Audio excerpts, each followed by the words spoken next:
오늘 28절에 있는 말씀, 그의 평생을 여호와께 드리나이다 하는 제목으로 말씀을 드리고자 합니다.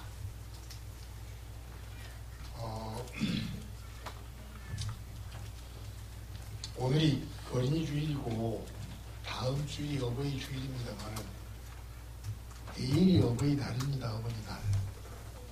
그래서 이 다음 14일날 꽃을 채워드리면 이미 다 한번 가버린 뒤에 얼마나 차실까 싶어서 오늘 채워드려야 그래도 오늘 한번 차고 내일 대통령 선거할 때까지 가서 차고 이제 또 뛰어버릴 것이니까 그래서 오늘 이렇게 꽃을 먼저 채웠습니다. 날짜는 어린이 주일이고 꽃은 어버이 주일이고 찬양은 어린이 어버이 합쳐진 내용이고 그래서 참 좋습니다. 아시고 이쁜 꽃을 잘 간직하시기를 바랍니다. 오늘 말씀은 자식을 낳지 못하는 한나에게 하나님이 개입하셔서 기도에 응답하심으로 사무엘을 낳게 되었고 그냥 아들 없는 집에 아들 하나 생긴 것이 아니라 그 사무엘을 통해서 이스라엘 나라의 정치가 이제는 훌륭한 왕정 국가로 거쳐가는 데 있어서 이 사무엘이 국사가 됩니다. 나라의 스승이 됩니다. 그러니까 하나님은 처분 아들을 낳아서 좋아 지내고 있고 본 부인은 아들 못 낳아서 이렇게 고통받고 있는 그 한 미미한 개인의 집에 개입하셔서 가정사를 간섭하시는 것 같았으나 사실상 그것이 이스라엘 민족의 왕통을 세우는 선생님을 낳게 했고 그 일에 의해서 다윗이 나오고 예수님이 오시는 이런 어마어마한 일을 이루신 것이다. 이것을 우리가 기억하시기를 바랍니다. 자, 모세가 죽었습니다. 여호수아가 다음 대장이 되었습니다. 예, 마치 우리나라에 이제 내일 모레 새로운 대통령이 되는 것과 같은 입장입니다. 여러분 모세같이 열심히 있는 사람이 어디 있습니까? 열심히 120년 동안 살았는데 가나안 땅에 못 들어가게 하고 여호수아로 딱 바꿔버렸습니다. 여러 가지 이유가 있습니다만은 딱 한 가지 기억하십시오. 모세는 율법입니다. 여호수아는 예수입니다. 율법을 가지고는 하늘나라에 못 가고 예수를 믿어야 하늘나라에 가는구나. 이것을 가르치기 위해서 모세 5경을 기록한 모세를 제쳐버리고 여호수아를 이렇게 세우신 것입니다. 오늘 이와 같은 일도 역시 마찬가지입니다. 이 사무엘을 등장시킬 때에도 어느 한 가정에 서럽고 분통 터진 본실이 아이를 못 낳아서 하나님 앞에 구해서 아들 낳은 그 문제가 아니라 하나님이 그 가정사에 개입하심으로 사무엘을 이 땅에 오게 하셔서 이스라엘을 이제 사사시대에서 왕정국가로 새로운 대통령 뽑고 사울 임금, 다윗 임금으로 이어가는 큰 길잡이를 만들기 위해서 하나님이 그 속에 개입하셨다 하는 것입니다. 유다지파 사람 엘리멜렉이 유다의 흉년이 들어서 베들레헴의 흉년이 들어서 모압 땅으로 갔습니다. 그래서 보아스라고 하는 사람과 룻이 결혼하게 됩니다. 이거 하찮은 일 같습니다. 이방 여인 모압의 여인 룻을 데려다가 혈통을 이은다고 하는데 나중에 룻기 4장에 보면 오벳은 이새를 낳고 이새는 또 다윗을 낳으니라 하면서 다윗이 그 보아스와 룻의 사이에서부터 이렇게 흘러나온 것을 보면은 하나님께서 하신 일들이 하나도 허튼 것이 없고 예수님이 이 땅에 오셔서 우리를 구원의 백성 삼으시기 위한 이런 여러 가지 개인의 가정사 또는 지파의 문제 보십시오. 여호수아가 죽고 나니까 유다지파가 사사 길장에 보면 유다지파가 제일 큰 부족으로 앞장서서 전쟁에 나갑니다. 유다지파를 왜 세웁니까? 그 유다지파의 후손으로 다윗이 온다는 것을 말씀하시기 위한 하나님의 작전과 계획입니다. 그러니까 성경은 하나님이 계시고 우리 인생이 있지만 인생은 죄인이고 그 죄인을 살리시기 위해서 예수님을 오시게 했는데 그 예수님을 오시기 위한 모든 혈통과 지방과 여러 일들을 이렇게 한 챕터 한 장을 지나면서 개입하시고 간섭하신다는 것입니다. 그러므로 저와 여러분이 오늘 그냥 여기 와서 좀 땡겨서 꽃을 차고 이렇게 있다 하더라도 한 어깨를 다치고 와서도 한쪽 손으로 지휘를 하는 이런 일이 있다 하더라도 이와 같은 일은 개인사가 아니라 하나님이 구원의 역사를 이루시기 위한 꼼꼼하고 치밀하고 우리말로 하면 아주 디테일한 그런 간섭 속에서 이렇게 이뤄가고 있는 것이니 우리가 하루하루 사는 것이 고람되어 하나님의 얼굴 앞에서 내 멋대로 그냥 혼자 재밌게 돈 벌고 사는 것이 아니라 하나님이 나를 통해서 무슨 일을 이루시고 나를 통해서 우리 교회에 어떤 일을 이루시고 우리 교회의 행사들을 통해서 무슨 일을 이루실 것인가 하는 것을 하나님이 친히 계획하시고 하나님의 최고의 방법은 사람이다. 그래서 사람을 통해서 이 일을 역사하심으로 아름답고 벅찬 감격의 일들을 하나님이 이루어 가신다 하는 것을 믿으시기를 바랍니다.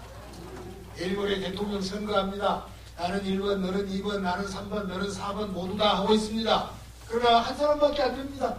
내가 좋아하는 사람이 될지 내가 미워하는 사람이 될지 모릅니다. 그러나 그 되어지는 일도 하나님이 작용하셔서 한 분을 뽑으면 그분을 통해서 우리가 싫든 좋든 항상 충성하고 그렇게 해서 우리 대한민국이 잘 되어져야 하는 것이 우리들의 사명으로 알고 그 결과에 순복하시면서 한마음 한뜻 되어지시기를 주의 이름으로 부탁합니다. 사무엘상 1장 11절 말씀 한나가 기도하면서 서원합니다. 아들을 만약에 주시면은 내가 그의 평생을 그를 여호와께 바치겠습니다. 지금 어떤 입장입니까? 남편은 첩과의 관계에서 아들, 딸 낳고 아주 재밌게 잘 지내고 있는데 자기는 지금 아무것도 못 낳고 있으니까 그 당시 사는 상황에서 아이를 못 낳으면 하나님이 벌 주었다 이렇게 생각하고 있는데 이게 원통해서 살 수가 없어요. 하나님 앞에 기도해서 하나님 앞에 약속을 합니다. 아들 주시면 아들 하나님 앞에 바치겠습니다. 여러분 이런 약속을 하실 수 있겠습니까? 나는 내 끝인데 이뻐서 죽겠는데 못 주고 하나님 앞에 돈 많이 벌면 하나님 교회 짓고 못하겠습니다. 돈 벌어놓고 보면 내 것이어서 아까워서 못해. 그런데 이 한나는 그 서원을 하면서 하나님 앞에 바짝 다가섭니다. 사무엘상 1장 20절에 보면 한나가 잉태했습니다. 사무엘을 낳았습니다. 얼마나 좋겠습니까? 더 이상 말하지 않겠습니다. 1장 23절 보면 한나가 젖을 떼기까지 사무엘을 양육합니다. 젖 뗄 때까지 품에 안고 기르는 것이죠. 오늘 1장 28절에 그의 평생을 여호와께 드리나이다. 놀라운 결단입니다. 사무엘이 몇 살 때 젖을 떼었을까? 보통 히브리 사회에서는 만 3년, 4년 그러니까 우리 나이로 하면 한 5살쯤 되도록까지 젖을 먹입니다. 특히 유대인들은 아기가 젖을 떼기까지 그 수유 기간을 매우 중요시 했습니다. 품에 안고 젖을 먹이면서 아이고 내 새끼 이쁘다가 아니라 하나님이 이 자식을 주셨으니 하나님 책임지십시오. 하나님께서 성공하게 하십시오 하고 하나님의 말씀을 가르치고 들려주고 기도하고 하면서 이 아이들을 가르치기 때문에 현대의 교육학자들이 어린아이 떼어서 젖먹을 젖뗄 때까지 그 어머니 품에서의 그 교육이 얼마나 중요한가 하는 것을 공통적으로 말하고 있습니다. 근데 요즘에는 부모들이 젊은 부모들이 안 그러죠. 나도 나의 삶을 찾아야지, 나의 생활을 해야지. 그래서 한나를 낳까 말까 하나 낳으면 그냥 뚝 떼어서 막힌다든지 하고 그냥 얼른 가슴 좀 좋아질 때 그럴 때 얼른 또 옷 좋은 놈 입고 일터에 나가서 일하는 그것이 훨씬 더 좋은 일이지. 아이들을 하나 둘 셋 넷 품에 안고 다니고 가르치는 것은 별것도 아닙니다. 하찮은 여인이 하는 것처럼 이렇게 우리가 생각을 하고 있으니 하나님이 보시는 것하고 우리가 보는 것하고 얼마나 차이가 있는가 하는 것을 오늘 한번 회절이게 우리 배우십시다. 만일에 어머니가 아기를 양육할 수 없을 때에는 모세와 같이 유모를 데려다가 고용했습니다. 이런 경우를 보면 정말 교육이라고 하는 교육학이 어디에서 어떻게 나왔는가, 온 세상의 정치나 경제나 과학이나 이 모든 것이 하나님의 말씀인 이 성경을 떠나서는 하나님의 교회에서의 교육을 떠나서는 있을 수가 없었다. 그것이 기초가 되어서 오늘날 대학이 되었고 오늘날 유명한 박사들이 생겼습니다. 또 창세기 21장 8절에 보면 아브라함은 그의 아들 이삭이 젖을 떼자 큰 잔치를 열었습니다. 이것은 젖을 뗄 때 그 시기가 이제는 아기가 독립적으로 창세기 21장 8절인데 18절로 누가 잘못됐는지 모르겠네요. 전혀 맞지 않습니다. 저는 보지 마십시오.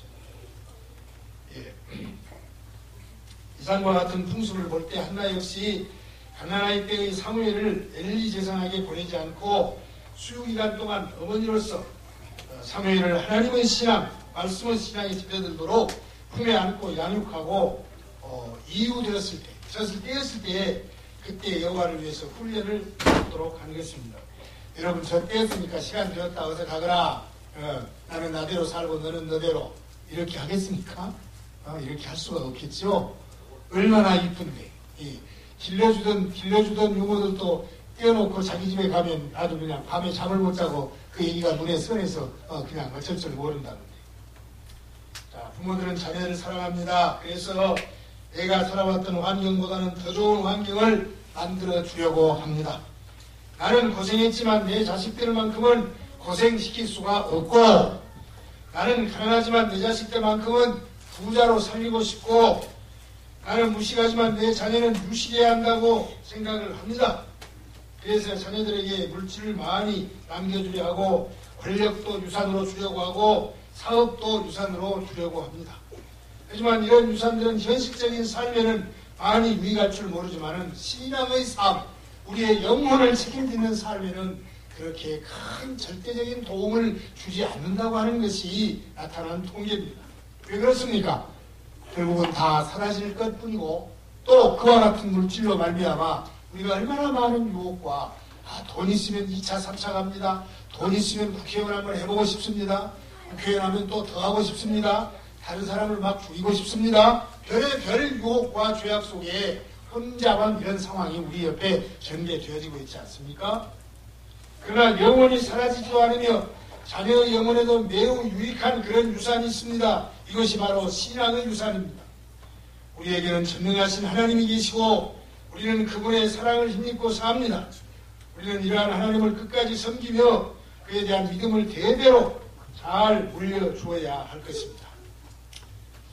여러분, 제가 어릴 때 좀 흙수저 같이 살아서 우리 자식을 낳으면 아주 그냥 비행기로 광주에서 서울까지 왔다 갔다 하고 하숙집도 큰 거 얻어주고 막 이렇게 해보려고 했습니다. 그런데 아들을 서울로 가서 보니까 15만원짜리 그 독서실에서 이렇게 잠을 자는데 키가 큰 놈이라서 무릎 정도는 밖으로 쭉 침대가 좁으니까 기어 나와 있고, 하룻밤을 내가 거기서 같이 자는데 먼지는 한 5cm쯤 계속 있어서 이거 살 수가 없어. 그래서 내가 미안하다 아들아, 애초에 생각은 좀 멋지게 좀 살리고 싶었는데 그렇게 못하는구나. 그러니까 이놈이 뭐야, 아니 아버지 무슨 말씀, 등록금을 못 내가지고 지금 난리 치고 있는데 나는 교회에서 등록금도 주고 아버지가 등록금 줘서 이렇게 행복하다고.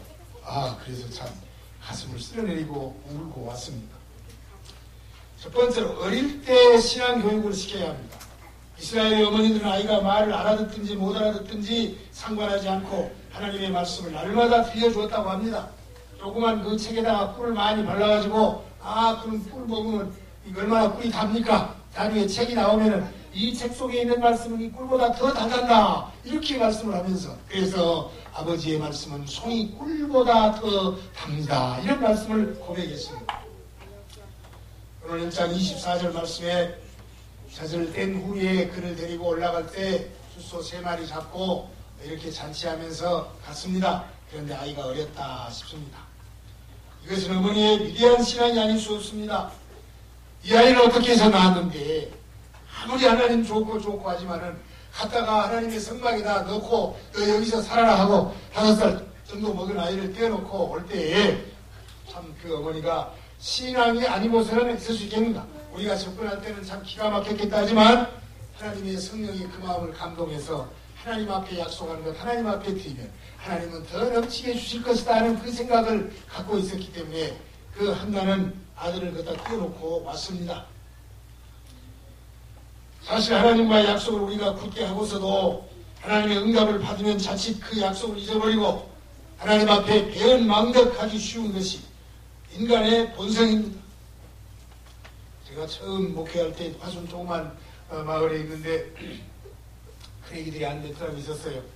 그냥 세례 문답을 받으면서 하나님 앞에 11조가 소원이라, 직장만 들어가면 그냥 11조 한다고. 그래서 이제 기도해 줬는데 지금 한가 모르겠어요. 그때도 안 했으니까 지금 한가 모르겠어요. 이렇게 위대한 신앙을 소유한 부모님들의 철저한 신앙 교육에 의해서 자녀들은 신앙의 유산을 받게 되는 것입니다. 디모데후서 3장 15절 말씀 보면 내가 어려서부터 성경을 알았나니 성경은 능히 너로 하여금 그리스도 예수 안에 있는 그 믿음으로 말미암아 구원을 받게 하는 지혜를 준다. 성경에서 다른 것 말한 것이 아니라 새 예수 믿고 영원한 천국에 가는 그 지혜를 주는 것이다. 이게 아주 1등이거든요. 잠언 22장 6절 말씀은 마땅히 행할 길을 아이에게 가르쳐라. 그리하면 늙어도 그 말씀에서 떠나지 않게 된다고 말씀하고 있습니다. 두 번째로 가르치는 것만이 아니라 부모의 헌신적인 희생이 필요합니다. 눈에 보일 만큼의 희생입니다. 우리 어머니는 교회밖에 뭘 알 정도의 이런 마음에다가 새겨주는 것이 필요합니다. 인간의 가치는 그의 소유에 있는 것이 아니라 그의 인격에 있습니다. What to have, 무엇을 가졌느냐가 아니라 how to be, 어떤 사람이 되어 있느냐입니다. 이것을 에릭 프롬이라고 하는 심리학자가 존재냐 소유냐 하는 책에서 아주 강조했지요. 한 아이가 어떠한 인격을 소유한 자가 되는가는 전적으로 그 부모의 인격과 신앙 교육에 달려 있습니다. 부모가 진실하지 못하면서 너는 진실하게 살아라 이렇게 말하면 자녀가 비웃습니다. 부모는 텔레비 보고 있으면서 주일날이면 교회 가거라 그러면 자식들이 조롱합니다. 어거스틴을 회개시킨 어머니 모니카는 20년 세월 동안 그 탕자인 아들을 위해서 눈물로 기도했습니다. 세계의 재벌 록펠러는 그 어머니의 교훈이 있었습니다. 첫째, 교회 가면 뒷자리보다 앞자리에 앉아라. 교회 앉으면 앞사람 뒷꼭지밖에 안 보여. 근데 앞에 앉으면 목사님이 보인다. 이렇게 했어요. 다음 주부터 또 이제 자리 다툼이 생기겠습니다. 그 다음에 두 번째로 항상 11조를 해라. 11조는 하나님 것이니까 하나님 앞에 바치면 하나님이 갚아주신다. 그 다음 세 번째, 하나님의 교회에서 말씀을 증거하는 목회자를 진심으로 사랑하고 존경해라. 그냥 형식이 아니라 진심으로 사랑하고 존경해라. 그래서 록펠러 세계 재벌이 되었어요. 50살 돼서 다 죽게 되었습니다. 이상스러운 병에 걸렸습니다. 그런데 그때 록펠러가 했던 일이 미국에 있는 5천 교회에 피아노를 하나씩 사서 보냈어요. 나 죽을 때 내 재산 다 하나님 바친다고. 그래서 그때 이름도 모를 병이 나와서 92살까지인가 이렇게 사셨습니다.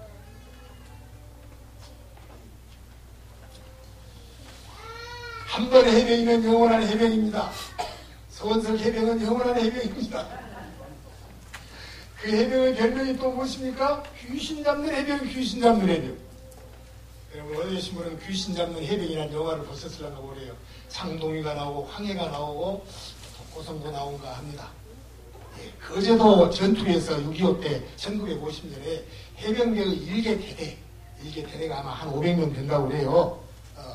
그런데 북한군의 거의 일개 사단 3,000명부터 2만 명까지 사단이 크게 따라 다른다고 합니다. 한 3,000명 잡고도 우리 500명의 해병이 거제도 앞바다에서 그 3,000명 북한 사단을 싹쓸이 해버렸습니다. 그때 유명한 사람이 김성은 장군이라고 별 3개 달고 국방부 장관까지 했고 이제 나중에 돈을 좀 먹었다 해서 박정희 대통령이 자네 너무 부자야 그 말 한마디에 뭐가지 달아나서 이제 장로로서 전국을 회개하고 다니면서 신앙 간증했던 그런 별 스타가 있습니다. 그 양반이 그때 대위였다가 전쟁에서 승리해서 소령을 달고 휴가를 오는 거예요.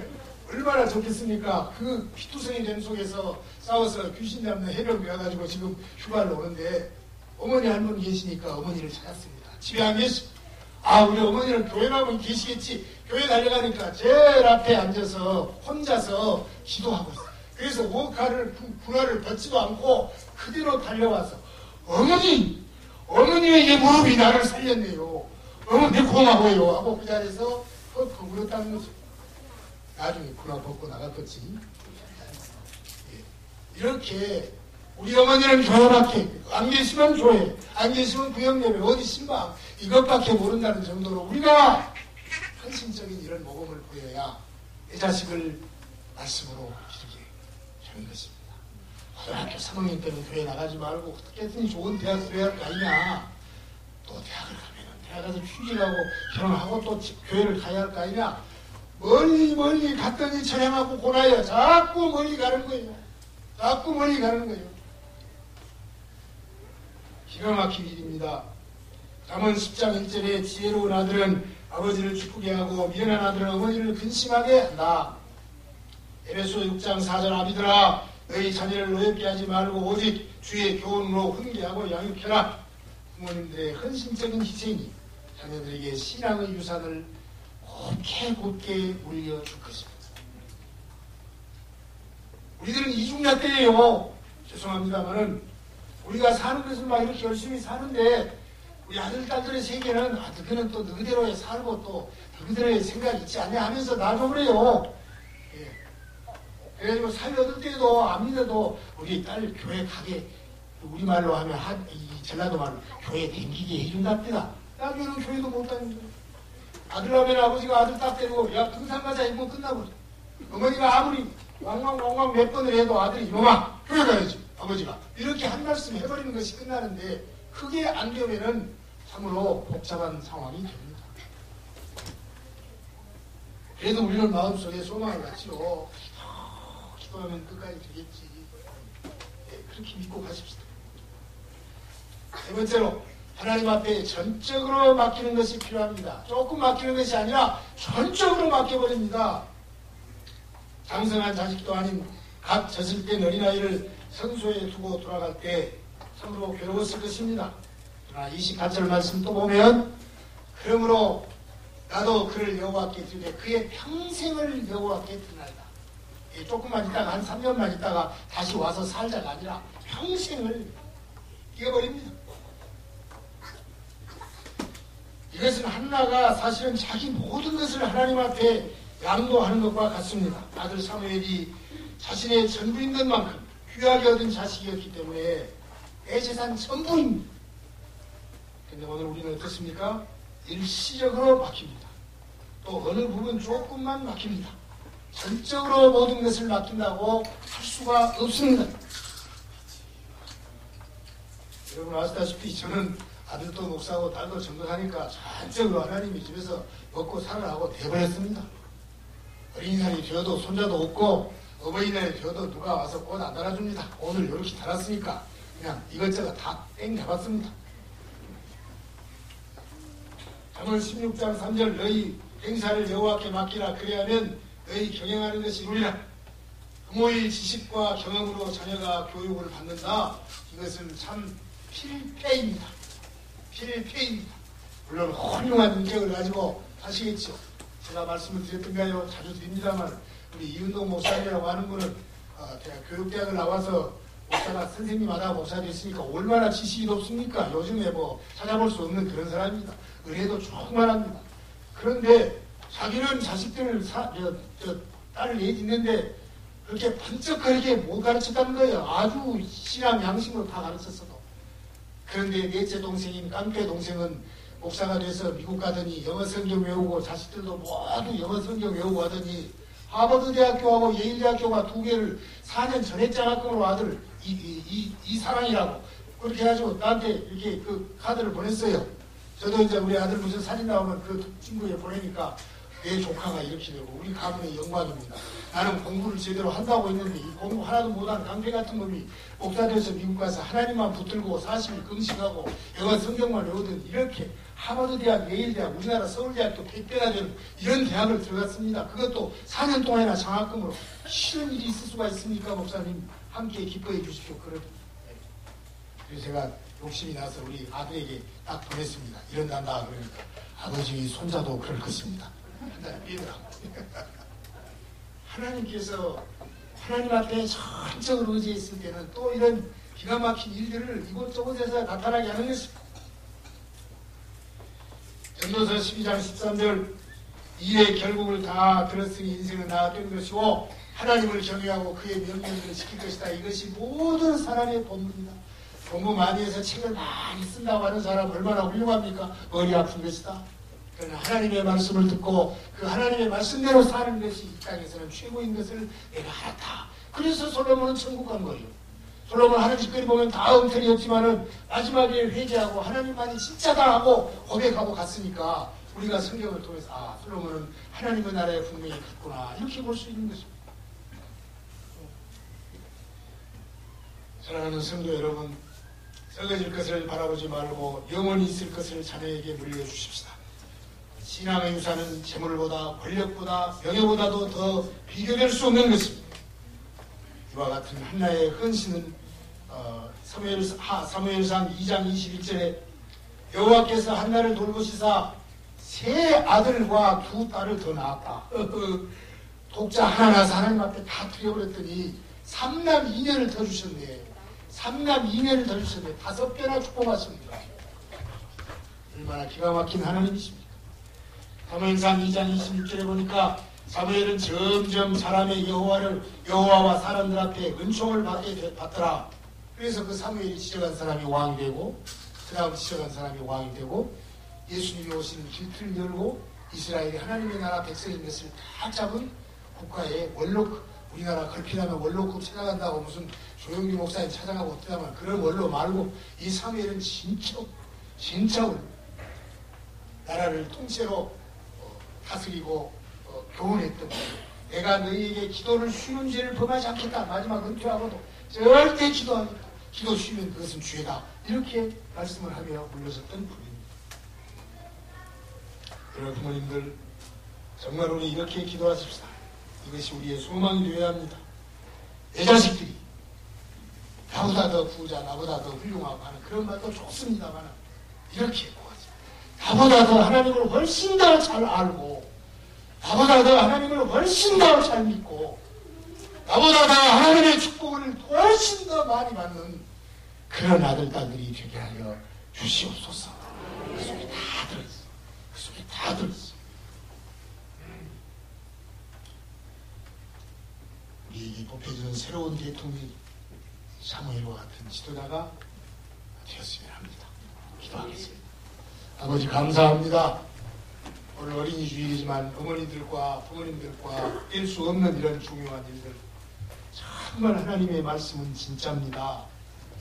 우리가 몰라서 그러지 하나님의 말씀은 너무너무 진짜입니다. 이 말씀 그대로 살다 보면 모르는 것도 알게 되고 또 답답했던 것도 풀어지고 또 세상 사람들이 주는 기쁨과 행복보다 훨씬 더 멋지고 고상한 행복과 기쁨과 그 복이 우리에게 임하는 것을 우리는 체험할 수 있습니다. 우리들의 남은 여생, 우리들의 자식들, 우리들의 손자에 대해 우리보다 훨씬 더 하나님을 잘 알고 하나님을 더 잘 믿고 하나님의 복을 넘치게 받는 우리 후손들이 되도록 우리가 해야 할 것이 무엇인가를 심각하게 생각하며 하나님 앞에 헌신하고 다 맡기는 삶을 살게 하여 주시옵소서. 예수님의 이름으로 기도하옵나이다. 아멘. 지금은 우리 구주 예수 그리스도의 은혜와 하나님 아버지의 사랑과 성령의 위로 충만 교통하심이 하나님 앞에 내 자식들이 우리보다 훨씬 더 아름다운 신앙으로 복받기를 소원하는 여러 부모님들의 머리 위에 기도의 제목 위에 이제로부터 영원토록 함께 있을지어다. 아멘.